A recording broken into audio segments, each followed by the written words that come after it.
drink Pepsi Black for Max Taste No Sugar. Pepsi Black time, 18 hours or 6 p.m.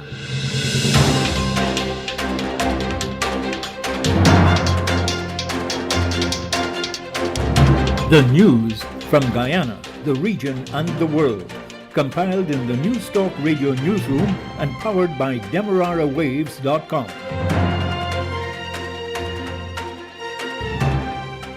The news at 6 comes to you with the compliments of Kentucky Fried Chicken KFC. With the news at this time, I'm Dennis Chabral. Good evening. First, the highlights. Protesters were up to a few minutes ago still blocking a bridge at Dartmouth Village, Essequibo Coast, to press demands for a policeman to be charged with murder instead of manslaughter. 2 women at Port Roy in West Bank, Demerara have been arrested, allegedly with marijuana in their possession. In Barbados, the High Court will this evening rule on whether tomorrow's general election will go ahead without about 5,000 COVID-positive persons being allowed to vote. In the Bahamas, government is coming under fire for hefty spending on a trip to Dubai by a delegation of at least 150 persons.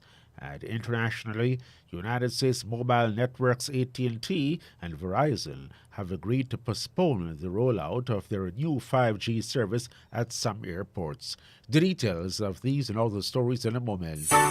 After a hard day's work, a lime at the workplace would be great, and even greater and better with KFC, with a wide choice of finger-licking meals in a wide range of sizes. Could be a birthday celebration or promotion, or a lime for no reason at all.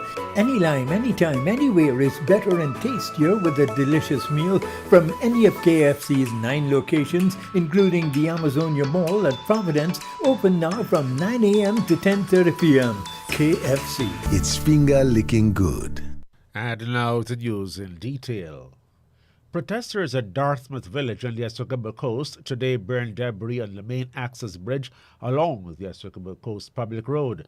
The villagers are demanding that the policeman who shot Orrin Boston on September 15 in his bed be charged with murder instead of manslaughter. Constable Sherwin Peters was last week charged with manslaughter and granted bail, pending the hearing and the determination of the case. School children from the Pomeroon and other areas west of the bridge were not able to travel to schools in Anna Regina. Police say they're expecting assistance later today to clear the bridge.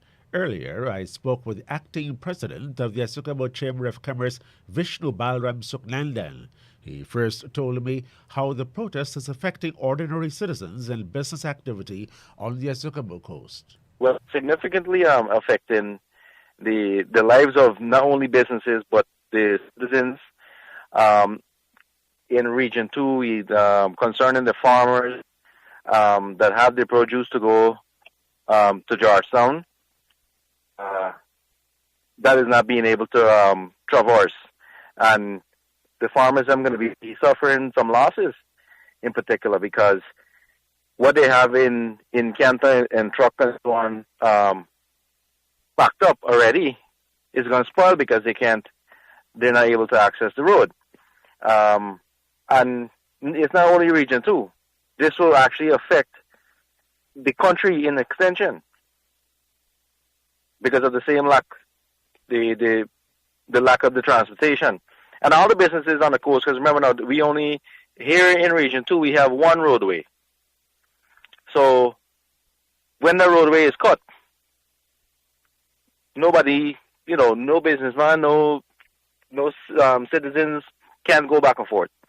And especially from Charity to Regina, which is the central point, no one could access that. That's where we're being affected right now. Have you gotten any reports of any of the truckers and people who are having cargo being directly threatened? It's just in the line waiting situation. From what I hear, nobody's been threatened or harmed or, whatever the situation may be. It's not a violent something, but it's just that something that is restraining all the citizens at the moment. So I really think that we need to have a speedy resolution to it, whatever that resolution would come to, because, like I said, it is affecting each. I mean, school children that have to leave from Pomeroon to go to school in Anna Regina. Everything. I mean, you could You can name it. The last time the protest happened, down to the water, all the water on the charity side was running out, gas running out. So, I mean, it's a ripple effect that's going very far. So we definitely need a speedy resolution to it. One of the things being floated is the concern that the policeman was charged with manslaughter instead of murder. What are your thoughts about this? Well, I mean, I personally cannot get involved with that part of it. The Department of Public Prosecution, they would have to know their guidelines. I'm not a lawyer, so I don't know the frameworks of what would have made them come to the decision to charge with manslaughter, murder, or whatever. Remember, they have their own guidelines that they have to go to, so they will have their reasons, and I think that part of it have to be respected, and let the justice itself. I mean, the gentleman was charged. He has to go through the process, through the court process, and whatever the ultimate resolution of it, I think that that process needs to be take its course, because the citizens itself cannot just dictate what would be okay, what charge should be levied on the person. I mean, well, I feel for the family. I mean, I know the family, but to have the citizens to dictate what charge to put forth, I think the system itself needs to take its course. How will this protest affect other parts of the country? Okay. Well, a lot of the produce that come from the Pomeroon and come from the Essequibo Coast are being transported by the tons, hundreds of tons, to the citizens in Georgetown, Border Market, Stabrook Market, and in extension, once these produce go to Georgetown, that is what's supplying across the country.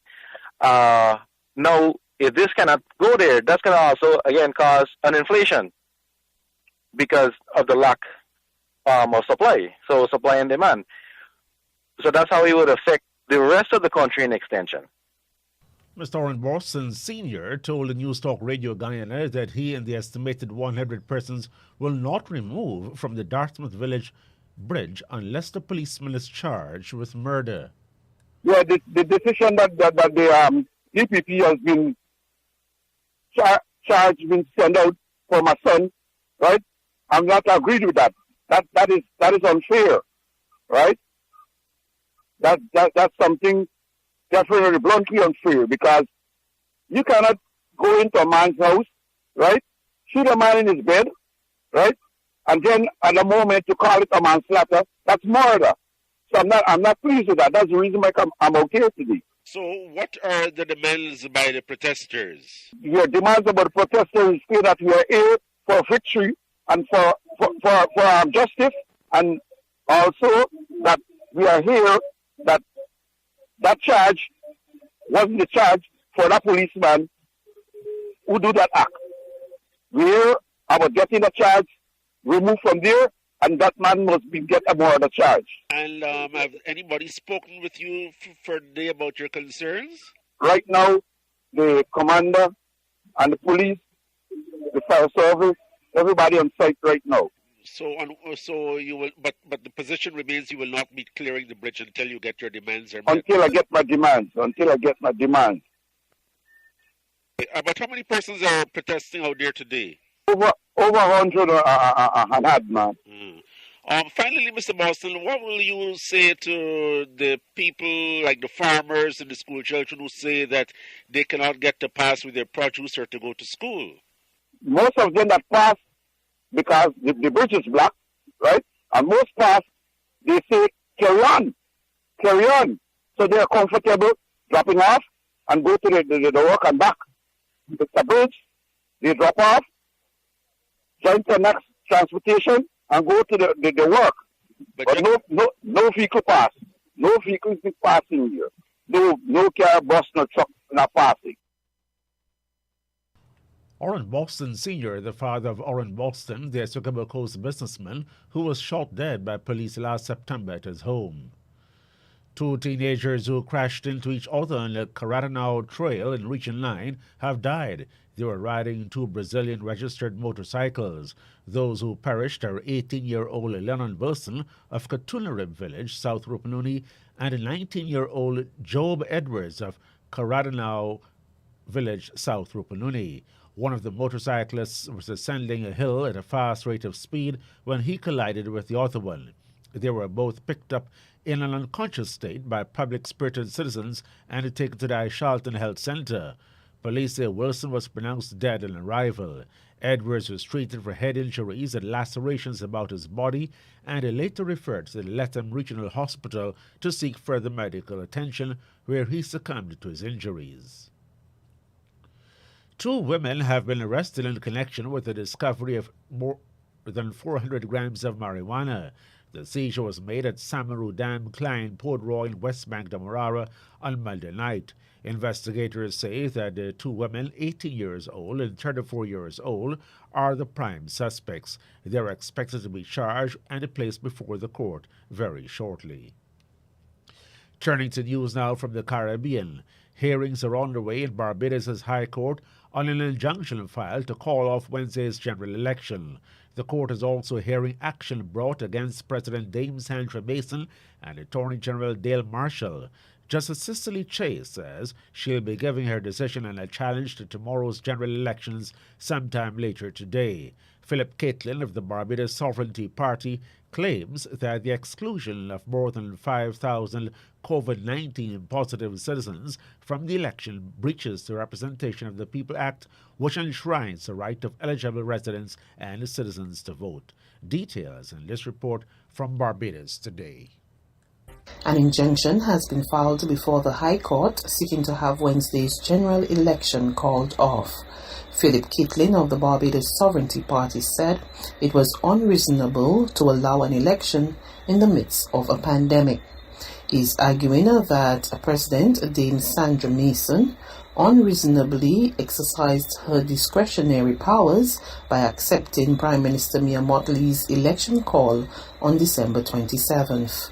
He also claims that the exclusion of more than 5,000 COVID-19 positive citizens from the election breaches Section 6 of the Representation of the People Act, which enshrines the right of eligible residents and citizens to vote. Caitlin is being represented by human rights attorney Lalo Hanneman. But I see this as a fundamental human rights issue. People have been dying for years for the right to vote, fighting. I mean, in South Africa, in Palestine, all over the world. Right here in the Caribbean, people have been fighting for universal adult suffrage. And we can't just allow it to be taken away and do nothing about it. So it's from the human rights perspective that I've got involved. Something like 5,000 electors will be deprived of the right to vote. And of course, a lot of those electors live in various constituencies around St. Michael because of the fact people are living in crowded conditions and traveling on ZRs and so on. So those constituencies will be heavily impacted in terms of electors not being able to vote, because it means that quite often there's a majority of a matter of a couple hundred in between the winner and the loser, and 5,000 people not being allowed to vote could obviously make a huge difference. So we're also saying that elections wouldn't be free and fair, because people are deprived of the right to vote, and also because the results won't reflect the reality, because people haven't been able to attend the polling stations. Attorney General Lalo Hanneman there in Barbados, ending that report from Barbados Today. And still in the election scene, but back in Guyana, the Guyana Court of Appeal today granted leave to the government and the People's Progressive Party to appeal a decision to the Caribbean Court of Justice, CCJ. Chancellor of the Judiciary, Yonat Cummings, made her decision in keeping with the CCJ Act. She also ordered that the applicant's intended appellants lodge $750,000 with the Supreme Court as security for costs within 90 days from Tuesday. They also have to provide within 90 days a list of the documents to be provided in the appeal. The Guyana Court of Appeal also ordered that its decision on December 21 be stayed until the CCJ hears and determines the matter. That decision had been that a court of appeal could hear an appeal on why the High Court dismissed an opposition APNU-AFC election petition. The High Court had refused to hear it on a technicality because the representative of the list of candidates, David Granger, had not signed certain documents within the legally mandated period. Attorney at law Royce L. Ford, before Tuesday's decision, failed to convince the court that a substantive appeal should have been first heard by the Guyana Court of Appeal before moving to the CCJ. Attorney at law Douglas Mendez, for the PPP's representative of the list of candidates, Barry Jaglio, told the Chancellor and other justices of appeal that his client has a right to a CCJ appeal because the matter touches on a constitutional matter and that the court ought to find that it is a matter of great and general public importance. If the petition is ultimately heard, it could see a detailed examination of evidence related to allegations by both APNU and AFC and the PPP of fraud that could have changed the outcome of the March 2, 2020 general and regional elections. And finally now we go to the Bahamas. The Bahamian government is defending its decision to spend a hefty amount of money for the Bahamian delegation in Dubai for the Expo 2020. The Bahamian government has spent $1 million for the Bahamas Pavilion and the Bahamian presence in Dubai. The private sector is contributing $500,000, while the United Arab Emirates has spent $3.5 million on the Bahamian trip, with the United Arab Emirates covering the cost of Prime Minister Philip Davis's delegation. This report from Our News Bahamas. Deputy Prime Minister Chester Cooper defending government's commitment to ensuring the Bahamas was well represented during Bahamas Day at the World Expo in Dubai. With a delegation of over 150 Bahamians in the United Arab Emirates, critics have questioned the choice of entertainers and exactly how taxpayers' money was spent. We found that the former administration did not bring much focus to international relations. We are pressing forward abroad. Cooper says he stands on statements made by the Office of the Prime Minister that the Bahamas' delegation to Dubai for World Expo 2020 was a justified investment. Government has been criticized over who was selected to go and why, from performers like Gospel Choir Shabbat, led by OPM Press Secretary Clint Watson, to Dynamite Daisy. While the government explained in a statement that the United Arab Emirates gave $3.5 million to the Bahamas for the venture, $500,000 from the private sector, and up to $1 million from government, the criticism was relentless.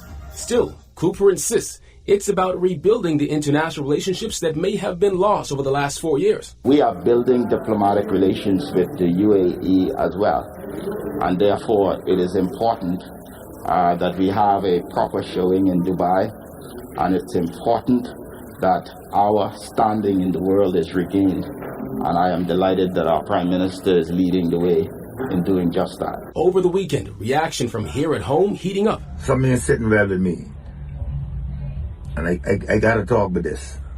Got to talk with this. DJ Pencil, one of several in the entertainment industry, voicing concerns over the selection process of performers on the trip. My point is, they send who they want to send. Fine, I ain't got no problem with that, right? But it's Curry, if you ever have to stop. That report from Our News Bahamas.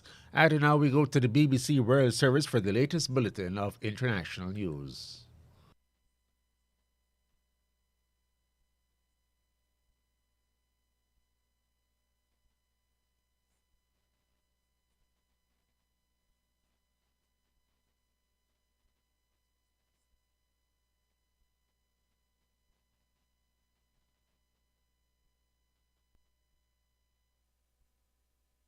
This is the BBC News with Fiona MacDonald. The White House says Russia could at any point launch an attack on Ukraine, where it has massed some 100,000 troops on the border. Russia has denied it's a prelude to an invasion. The White House press secretary, Jen Psaki, said it was an extremely dangerous situation. Barbara Plett-Usher in Washington says Russia will face tough sanctions if an invasion takes place. The costs will involve financial sanctions, they will involve export controls on certain products, they will involve increased defensive support to Ukraine, and they will involve increased deployments in the eastern flank of NATO. That's pretty much what they've been saying all along. It hasn't had an impact on Russia, at least publicly so far. However, we understand that this call that Secretary Blinken had with Foreign Minister Lavrov, during that call, they decided they would meet, the US and Russia at least. The US telecoms giant AT&T is delaying its imminent rollout of new 5G mobile networks across the country after warnings it could cause chaos in the aviation industry. Another provider, Verizon, is under pressure from the Biden administration to follow suit. Theo Leggett reports.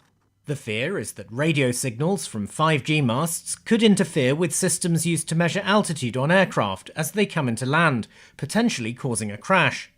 To prevent this, the US regulator imposed restrictions on how affected aeroplanes could operate at some airports, which could mean that in bad weather or poor visibility in particular, flights would have to be diverted or cancelled.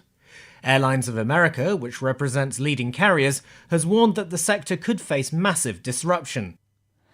The technology giant Microsoft says it will buy the maker of video games such as Call of Duty for almost $70 billion. The takeover of Activision Blizzard is the biggest deal ever by the company founded by Bill Gates.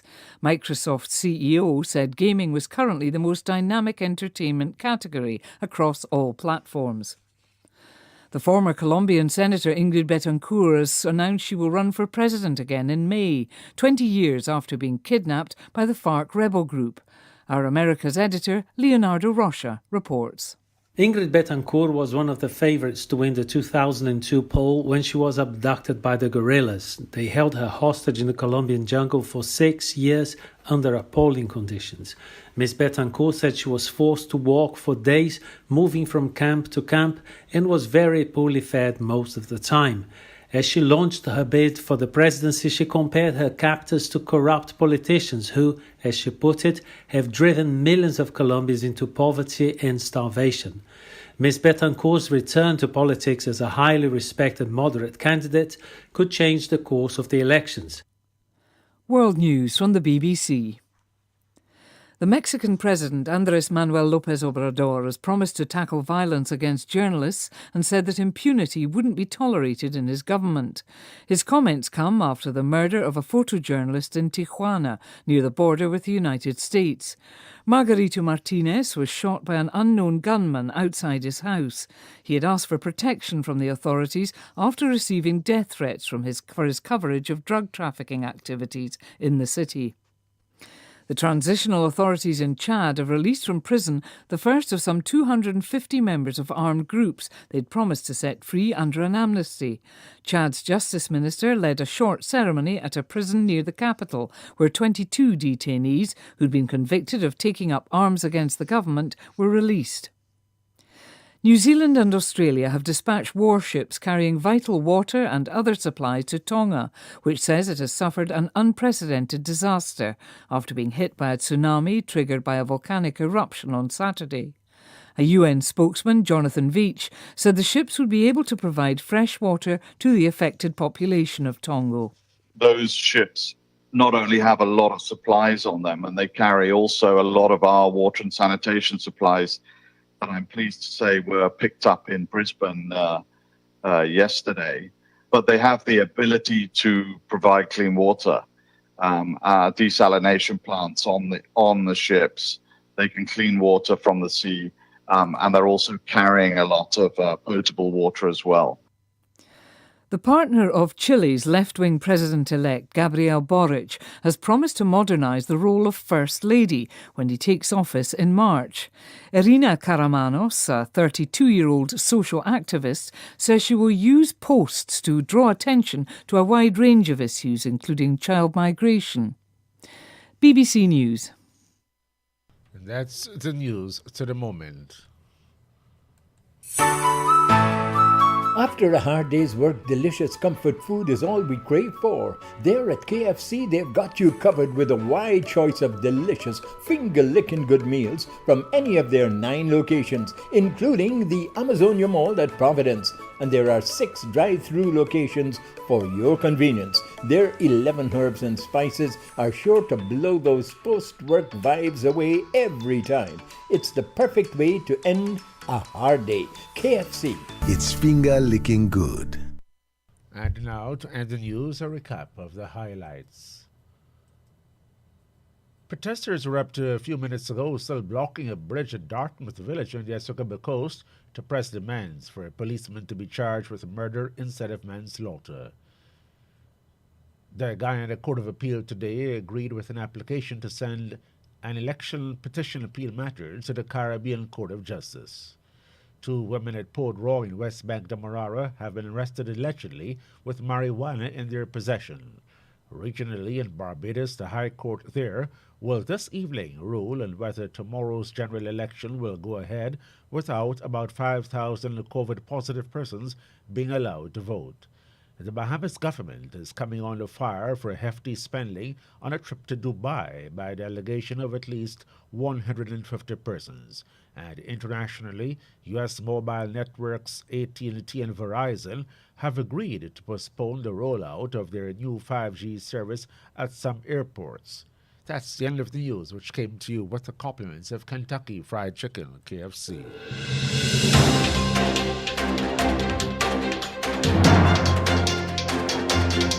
This has been the news, compiled in the News Talk Radio newsroom.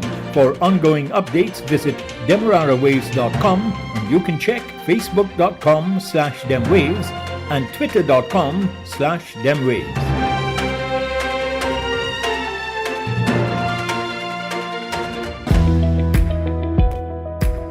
You're listening to News Talk Radio Guyana, 103.1 FM. Accurate information blended with great music.